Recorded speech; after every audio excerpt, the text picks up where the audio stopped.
जय श्री कृष्ण। राधे कृष्ण। ओम नमो भगवते वासुदेवाय। बोलो बाल कृष्ण कन्हैया लाल की जय हो। प्रभु प्रत्यक्ष प्रकट हो जाएं, फिर भी ध्यान की तो आवश्यकता बनी ही रहती है। ज्ञान दीप प्रकट होने के बाद भी एकाध इंद्रिय द्वार खुला रह जाने पर विषय रूपी पवन प्रविष्ट होकर ज्ञान दीप को बुझा देता है। इस ज्ञान मार्ग में कई बाधाएं आती रहती हैं। भक्ति मार्ग बड़ा सरल है। प्रत्येक इंद्रिय को भक्ति रस में भिगो दो, फिर विषय रूपी पवन सता नहीं पाएगी। जब 11 इंद्रियां ध्यान में एकाग्र हो जाती हैं, तब प्रभु का साक्षात्कार होता है। इसी कारण से तो गीता जी में भी 11वें अध्याय में अर्जुन को विश्व रूप के दर्शन होते हैं। प्रभु ने कहा, मुझे गोकुल में नंद बाबा के घर छोड़ आई। वासुदेव ने उन्हें टोकरी में बिठाया, किंतु बाहर कैसे निकला जाए। कारागृह के द्वार बंद हैं और बंधन भी टूटते नहीं है।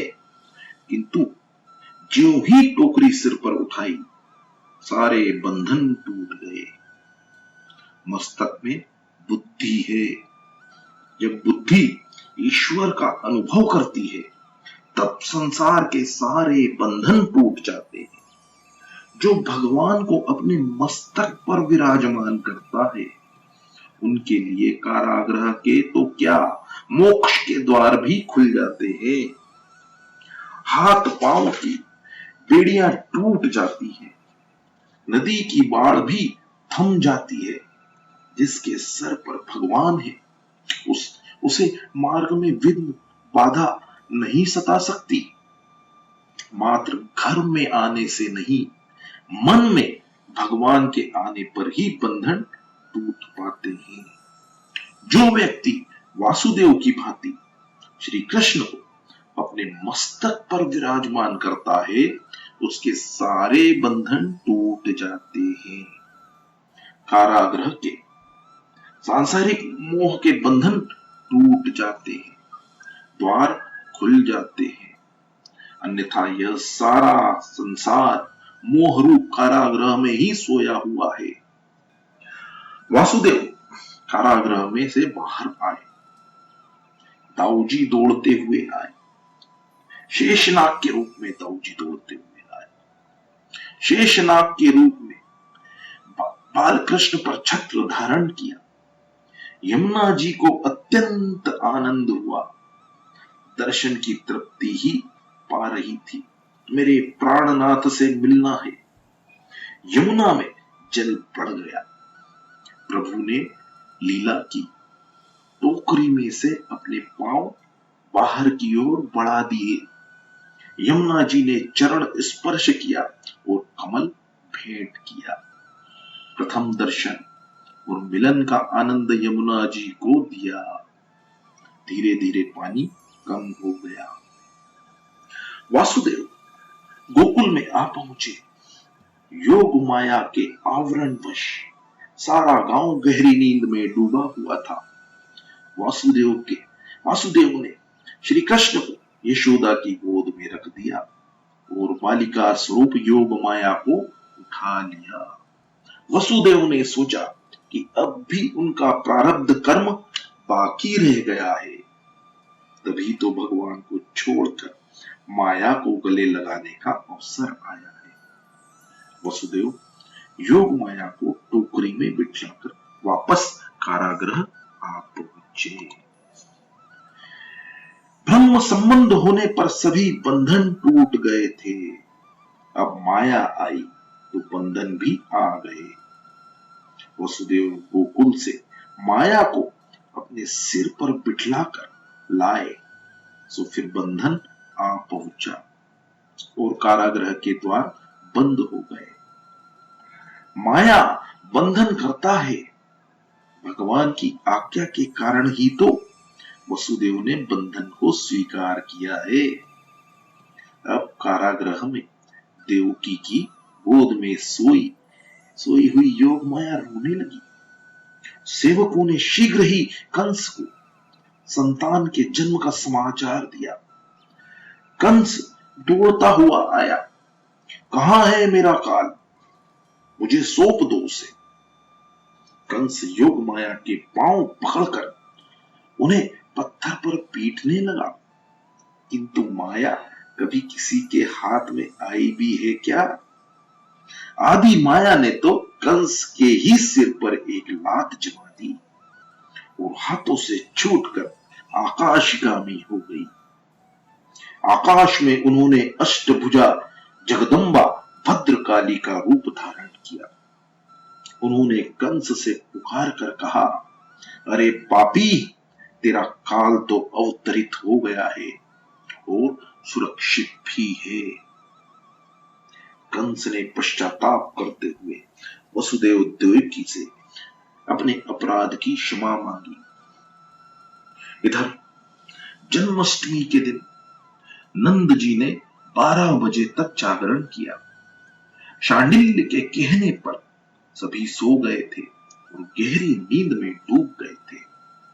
बाल कृष्ण जब नंद जी के घर में आए तब नंद बाबा सोए हुए थे। नंद बाबा ने स्वप्न में देखा कि कई बड़े बड़े ऋषि मुनि उनके आंगन में पधारे हुए हैं। यशोदा जी ने श्रृंगार किया है और गोद में एक सुंदर बालक खेल रहा है। उस बालक को मैं निहार रहा हूं। शिव जी भी उस बालक का दर्शन करने हेतु आए हैं। नंद बाबा प्रातःकाल जागृत होने पर मन में कई संकल्प विकल्प करते हुए गौशाला में आए। वे स्वयं गौ सेवा करते थे। गायों की जो प्रेम से सेवा करता है उसका वंश नष्ट नहीं होता। नंद बाबा ने प्रार्थना की, हे नारायण, दया करो, मेरे घर गायों के सेवक गोपाल कृष्ण का जन्म हो। उसी समय बाल कृष्ण ने लीला की। पीला चोला पहने हुए, कपाल पर कस्तूरी के तिलक वाले बाल कृष्ण घुटनों के बल बढ़ते हुए गौशाला में आए। इस बालक को नंद जी ने देखा तो उनके मन में हुआ, अरे यह तो वही बालक है जिसे मैंने स्वप्न में आज ही देखा है। बाल कृष्ण ने नंद बाबा से कहा, बाबा, मैं आपकी गायों की सेवा करने के लिए आया हूं। गौशाला में आए हुए कन्हैया को नंद जी प्रेम से निहारते हुए स्तब्ध से हो गए। उन्हें देह भान तक नहीं रहा। बाल कृष्ण के दर्शन से वे समाधिस्थ हो गए। उन्हें कुछ ज्ञात ही हो नहीं रहा था कि वे जाग रहे हैं या सो रहे हैं। सुनंदा को यशोदा की गोद में बाल कृष्ण की झांकी हुई तो वह दौड़ती हुई गौशाला में आई। भाई को खबर करने आई, भैया भैया लाला भयो है। आनंद ही आनंद हो गया। श्री कृष्ण हृदय में आ गए। नंद जी ने यमुना जी में स्नान किया। आज जन्मोत्सव के उपलक्ष्य में स्नान किया जाना था। उनको सुवर्ण के आसन पर बिठलाया गया। शांडिल्य मुनि ने उनको दान करने को कहा। नंद जी ने कहा, जो चाहे सो ले जा सकते हो। नंद बाबा ने बड़ी उदारता से दान किया। दान से धन की शुद्धि होती है। गायों का दान किया गया। कई वर्षों तक तपश्चर्या करने पर भी महान ऋषि मुनियों का काम नष्ट न हुआ, अभिमान निशेष न हुआ, तो वे सभी गोकुल में गाय का अवतार लेकर आए। उन्होंने सोचा था कि ब्रह्म संबंध होने पर ही वे निष्काम होंगे। नंद बाबा ने 2 लाख गायों का दान किया। एक ब्राह्मण को 10,000 गाय दान स्वरूप मिली। वह घर ले आया। घर छोटा सा था। उसने घर के कोने कोने में गाय बांध दी। फिर भी बहुत सी बाकी रह गई। उस ब्राह्मण की पत्नी बड़ी कर्कशा थी। उस ब्राह्मण की पत्नी बड़ी कर्कशा थी। वह अपने पति से कहने लगी, कोई चाहे जितनी गाय दे, किंतु तुम सबको क्यों ले आए? इतनी सारी गाय देने वाला कौन निकल पड़ा? ब्राह्मण बोला, अरे तू जानती ही नहीं है क्या? नंद बाबा के घर पुत्र रत्न जन्मा है। उन्होंने आज हजारों गायों का दान दिया है। नंद बाबा के घर पुत्र जन्म की बात सुनकर ब्राह्मणी आनंदित हो गई। पति पत्नी आनंद से मानो नाचने लगे। नंद घर आनंद भयो, जय कन्हैया लाल की। गांव के एक एक व्यक्ति को लगता है कि कन्हैया उसी का है। गांव की सभी गोपियों में कन्हैया के जन्म की बात फैल गई, तो वे सभी उनके दर्शन के लिए दौड़ पड़ी, मानो नावदा भक्ति दौड़ती हुई ईश्वर से मिलने के लिए जा रही हो। गोपियों का एक एक अंग कृष्ण मिलन और कृष्ण स्पर्श के लिए आंदोलित हो रहा है। उनकी आंखें कहने लगी, हम जैसा भाग्यवान कोई नहीं है, हमें ही कृष्ण दर्शन का आनंद मिलेगा। तो हाथों ने कहा, हम भी भाग्यशाली हैं, हम भी तो प्रभु को भेंट देंगे। तो गोपियों के कान कहने लगे, हमारे ही कारण तुम सभी भाग्यशाली हुए हो, क्योंकि कृष्ण प्रकाट्य के समाचार हमने सबसे पहले जाने हैं। हम तो कन्हैया की बांसुरी वादन भी सुनेंगे। तो गोपियों के हृदय ने कहा, जब तक मैं पिघलता नहीं हूं, आनंद आता ही नहीं है। गोपियों के पांव बोल पड़े, हजारों जन्मों से हम यौवन सुख और धन संपत्ति के पीछे भागते भागते आए हैं, और आज प्रभु दर्शन के लिए दौड़ पड़े हैं। अब जन्म मृत्यु के दुख से छुटकारा होगा। सभी गोपियों के अंगों को भी आनंद अनुभव हो रहा था। गोपियों की वेणी के फूल नीचे झर रहे हैं और कह रहे हैं, तुम कृष्ण दर्शन के लिए आतुरता से दौड़ रही हो, तुम भाग्यशाली हो। तुम्हारे सिर पर रहने के लिए हम योग्य नहीं हैं। हम तो तुम्हारे चरणों में गिरकर तुम्हारी चरण रज के स्पर्श से ही पावन हो जाएंगे। यशोदा की गोद में खेलते हुए सर्वांग सुंदर बाल कृष्ण का गोपियां दही से अभिषेक करने लगी। निर्धन गोपियां दूध और दही लेकर आई हैं। कृष्ण जैसे लाल के दर्शन होने पर आनंदावेश से वे भान भूल गई और स्वयं को ही दूध दही से नहलाने लगी। सभी गोपियों का मन कन्हैया ने आकर्षित कर लिया। हृदय में आनंद का पारावार उमड़ रहा है। गोपियां जितना लेकर आई हैं, उसका 10 गुना बढ़ाकर वापस लौटाना है। किसी को चांदी की थाली दी गई, तो किसी को चंद्रहार।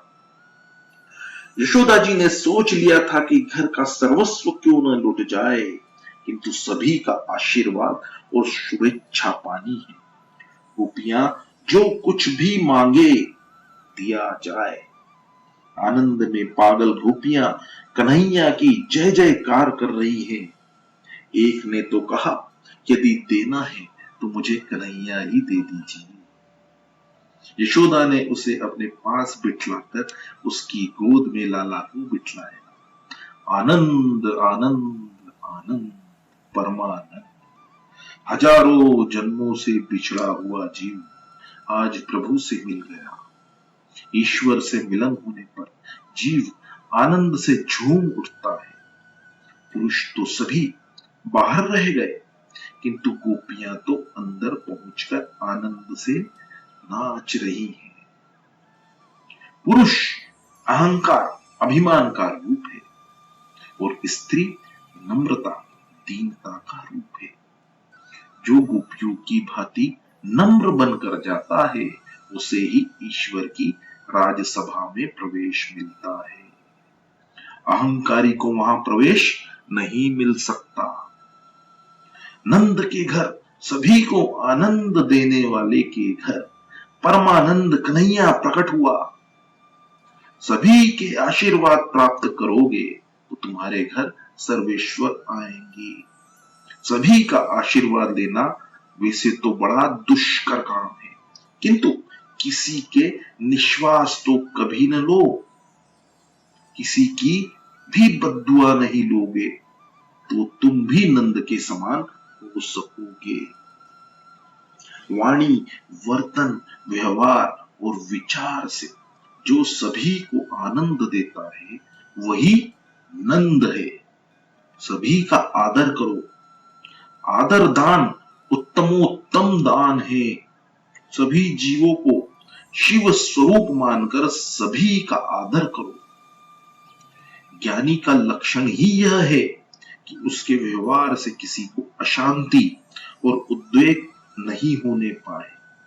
औरों के वर्तन से अपने मन को कभी अशांत और विचलित मत करो। नंद बाबा सदा सर्वदा आनंद में रहते थे और औरों को भी आनंद देते थे। ऐसे नंद के घर ही परमानंद पधारते हैं। जय श्री कृष्ण, राधे कृष्ण। ओम नमो भगवते वासुदेवाय। नंद घर आनंद भयो, जय कन्हैया लाल की। हाथी घोड़ा पाल की, जय कन्हैया लाल की। जय कन्हैया लाल की।